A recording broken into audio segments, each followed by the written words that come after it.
Hello, everyone. Gilbert here. Welcome to Red Dragon Modelworks. Excuse me. I have a just a quick update on what we're going to be doing this Saturday at 3 p.m. Central Standard Time here on Red Dragon Modelworks. It's the Way of the Dragon. The bus. I get a kick out of that. The bus class project. Now, as you all know, we did an elf bust, a female elf bust last month and a half ago, and now we're working on the Medusa bust. Now, some of the boys have been, I've been on Facebook. I've been showing them what I've been doing, pictures of what I've done to prepare my bust for Saturday. So I wanna show you guys what I've done now. Well, here, this is she's all primed. This is the basic skin tone that I've used. What I did for the black here was I used Badger Stynylrez Gloss Black for all the black areas. I went in with a light flesh, very viscosity level. I knocked it down with with hot water, warm water. I have a coffee cup holder, to keep the coffee warm with a little Pyrex bowl. I put warm water in there, keep the water warm, stick the Stynylrez in there. And why do I do that? I've been doing that for years. The reason I do it is I don't like to thin Stynylrez, although I do it sometimes when I want to use it for other things. But a primer shouldn't be thin because then it's no longer a primer. So I thin it down with warm water. What happens is the viscosity of the warm water warms up the liquid in the bottle, and you can shoot that at 10 psi through a Sotar 2020 or something with a harder and steam back, something with a smaller needle nozzle combo. So that's what I do. So that's what I did here, and then I went in with some Pro Acro green, and I thinned that down. Maybe about a 6-to-1 ratio, 6 parts thinner, 1 part paint, 1 drop of paint, maybe 5 to 6 drops of thinner in there, a glazing medium. And I thinned it real thin. I mean, beyond ink thin. And then I went into the recesses, like here, between her breast, underneath her neck, around her face, with the green, because I want a little green hue to show through what I'm going to do. So that's what I did with her. That's it. Hit her with a matte coat. Now, you can use whatever clear you want. I tell guys not to use a gloss coat because if you use a gloss coat, when you go to put the oils down, they kind of slide around and they don't see them. So you want to use a matte coat. Now, what I use for all of my figures, the 1/6 to 1/8 to these busts, what I use, I still use my aqua gloss and I use other stuff, but primarily this is what I use: UV matte clear. It's a UV resistant matte clear. I've got bottles, cans of this. I buy 4 or 5 at a pop at Hobby Lobby. This is what I use. I also have a UV gloss and a UV satin gloss, but primarily this is what I use. So I'll hit the whole thing with a matte coat, let her sit. Even though it was shiny, I can always go over this. I just want to protect it. So that's what I do. Now the problem with using a rattle can is you can't control where it goes. But after a while, you get like what I do. If I want to protect some of the snakes and stuff, I'll take a piece of tissue, lay it over the top, like so, where I want to hold it and just do the rest. So there's ways to get around that, guys. You don't have to use silly putty, or you can, or all that other cool, stuff. You can use just I'll take like a piece of bathroom or a kitchen towel, like so.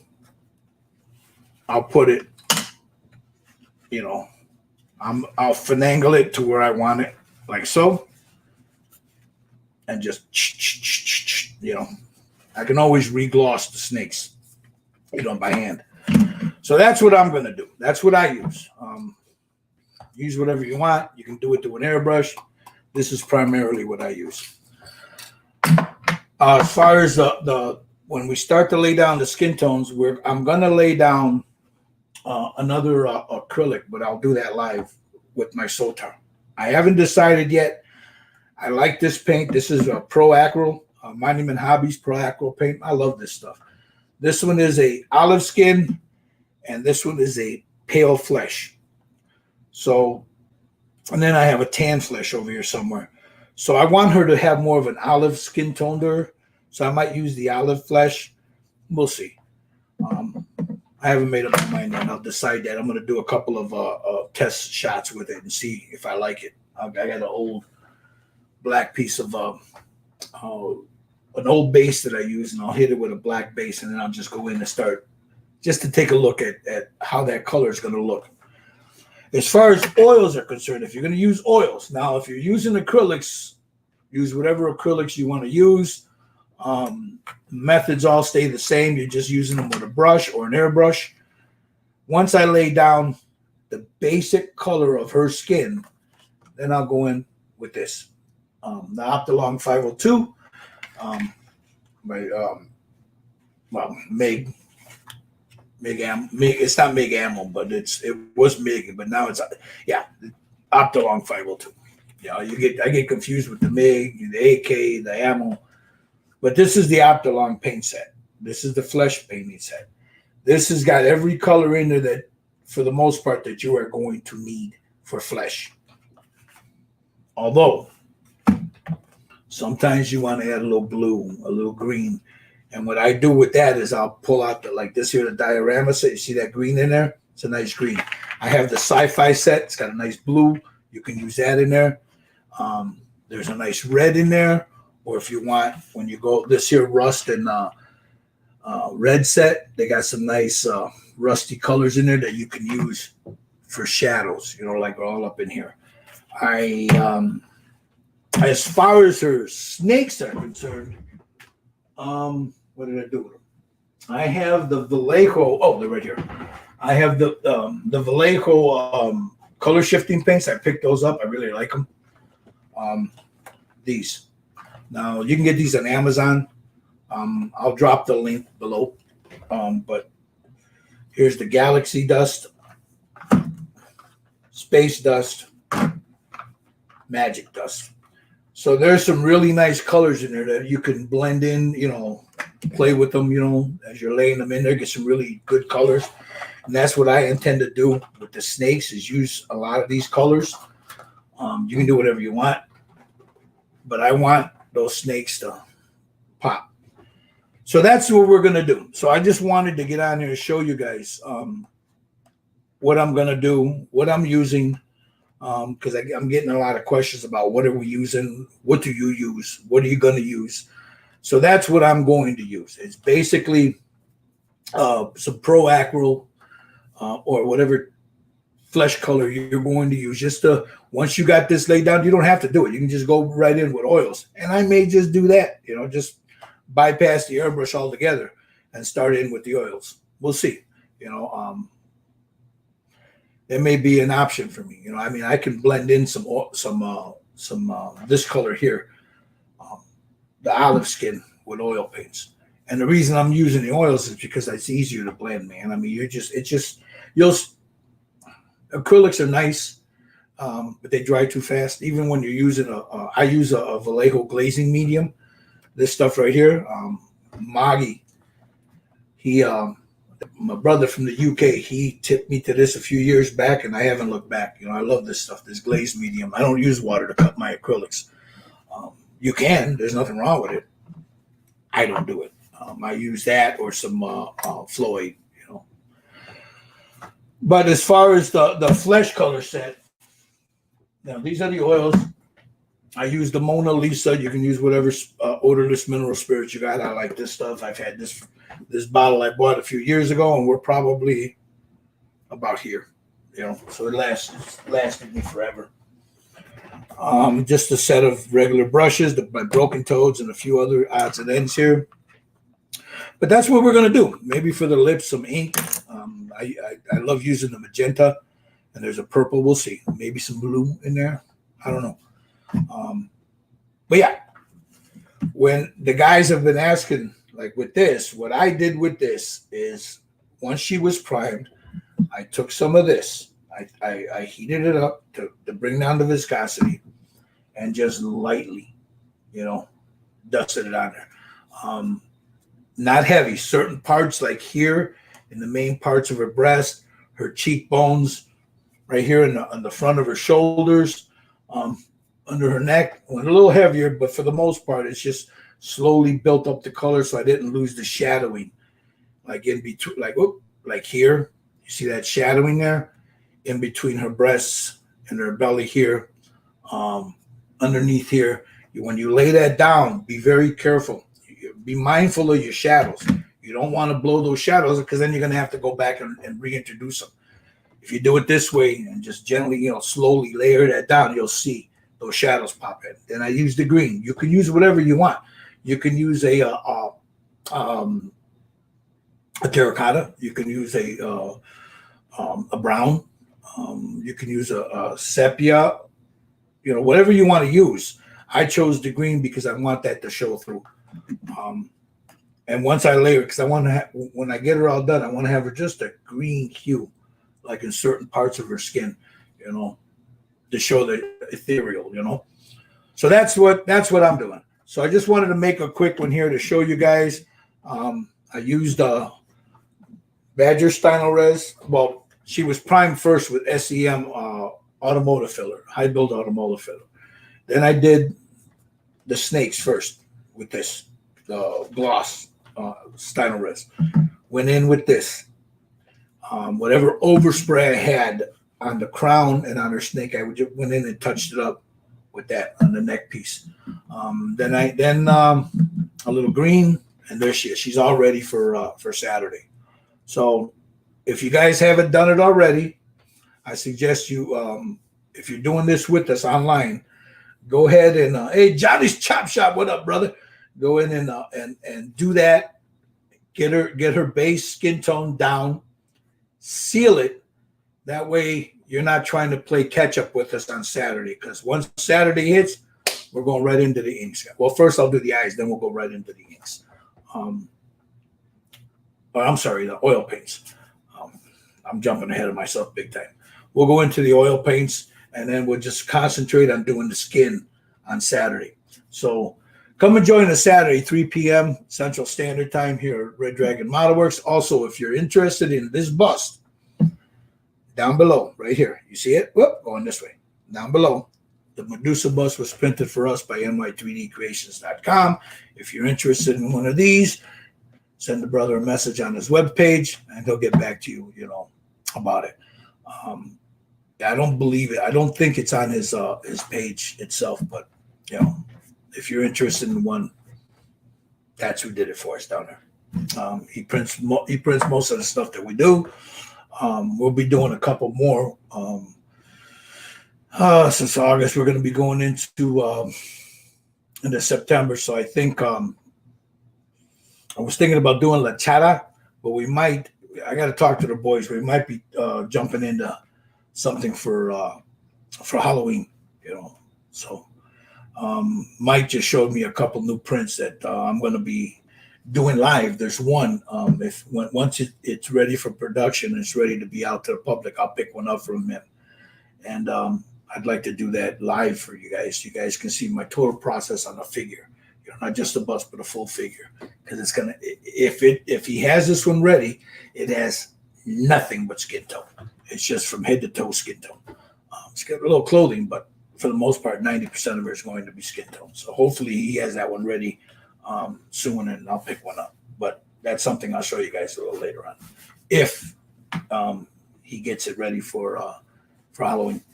So anyway, that's it, guys. If you guys ain't got any questions, you can contact me on Red Dragon Model Works or the Styrene Syndicate on Facebook. There's also Red Dragon 62s on Instagram, and Red Dragon Model Works on TikTok.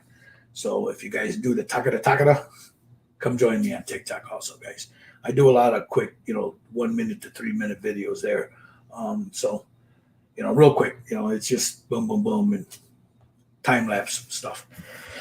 So that's it. I hope to see you guys on Saturday. I hope this answered any questions of what I'm going to be using. As far as the clear, that's another. I get a lot of it about what clears I'm using. For the most part, guys, it's this stuff right here. It's this stuff right here. You can't beat this.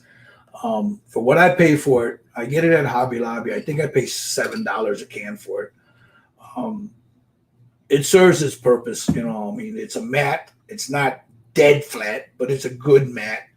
If I want a dead flat, then I bring out the where is it? My testers, and then I'll the dull coat, and I'll thin that down with my lacquer thinner, and then kill any shine with that. But this, for the most part, does the work. It's good stuff. Plus, it's UV. It's got a UV resistant marker to it, so this stuff is really good. So, Johnny, brother, true master. Nah, man. I'm just a squirrel trying to get a nut, my friend.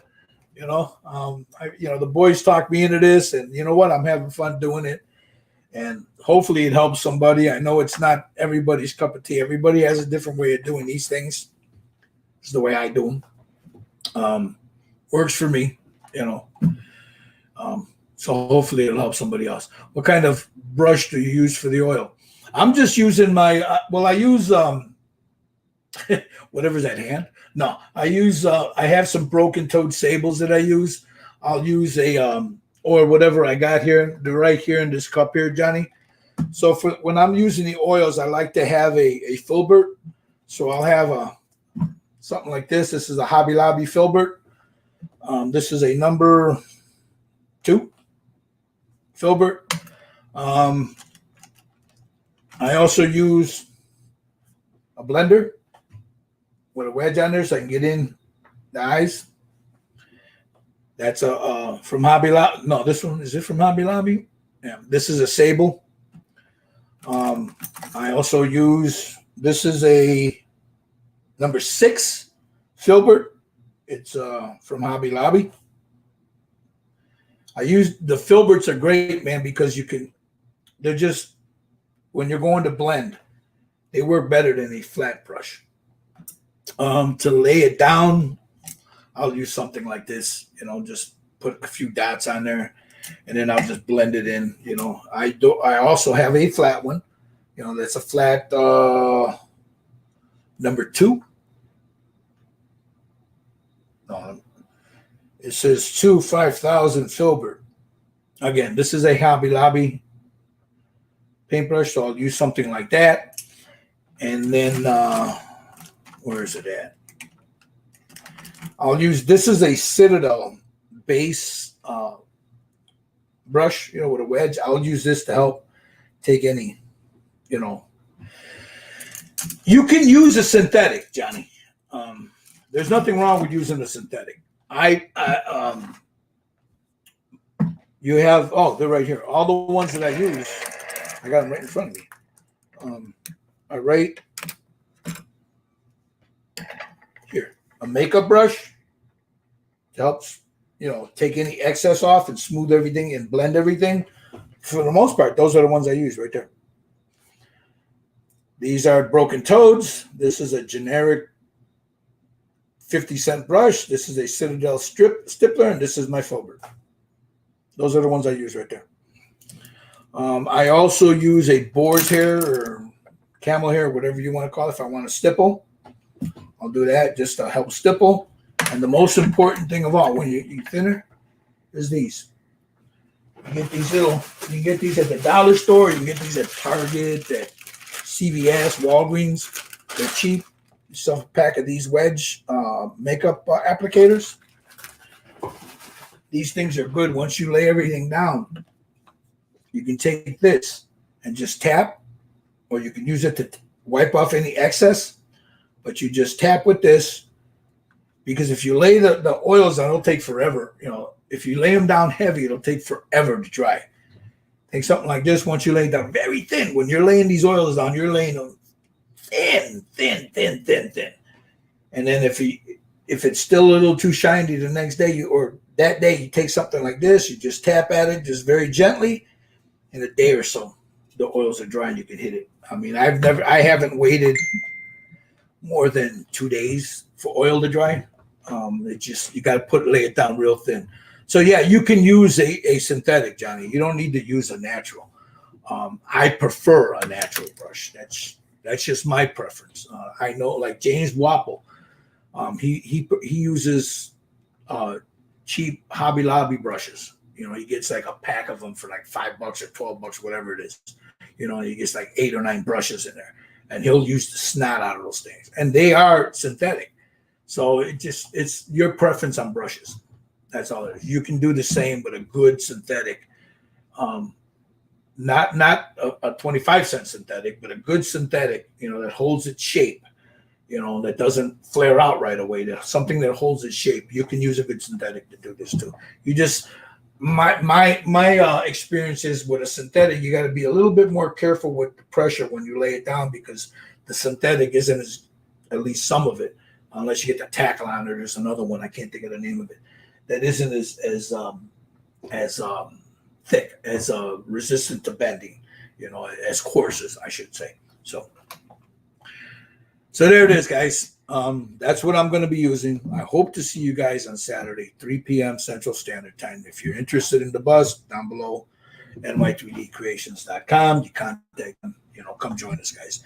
If I've been, and I might do this, I've been debating and hemming and hawing about buy me a coffee on here, guys. I in all the years that I've been doing this, I have never done it. I've resisted it. I'm not doing no Patreon. But anyway, I might put one up, you know, so we'll see. You know, if you guys, you know, want, it'll be there. Excuse me. And if you don't, that'll be there too. So anyway, I got to go. The water guy's here, and I got to bring in my water bottles. So you guys have a good one. We'll see you guys Saturday. I hope this helped. Any questions, contact me, man, and I'll be more than happy to answer them. You guys have a good one. Bye-bye.